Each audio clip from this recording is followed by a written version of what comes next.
America నుండి దిగుమతి చేసుకునేటటువంటి కార్లకి లేదా విదేశాల నుండి దిగుమతి చేసుకునే కార్లకి 110%, 120% ట్యాక్స్లు వేసినటువంటి స్టేజ్తో భయపడిపోయినటువంటి వాళ్ళు, కడుపు రగిలిపోయినటువంటి వాళ్ళు తగ్గించమని చెప్పి ప్రెషర్ చేస్తున్నది టెస్లా, ఎస్పెషల్లీ అమెరికన్ అధ్యక్షుడి ద్వారా.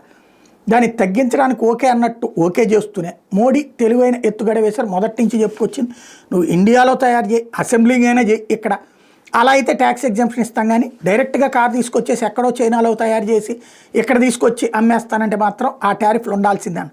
సరే, రకరకాల ఒత్తిళ్ళు ఈ కథ అంతా నడుస్తుంది. ఇప్పుడు తాజాగా చూస్తే టెస్లాకి సంబంధించి మ్యానుఫ్యాక్చరింగ్ యూనిట్ ఇండియాలో ఏర్పాటుకి సంబంధించినటువంటి అడుగులు పడుతున్నాయి. జపనీస్ సంస్థ ఆటోమేకర్తో ఇప్పుడు చర్చలు జరుపుతుంది టెస్లా.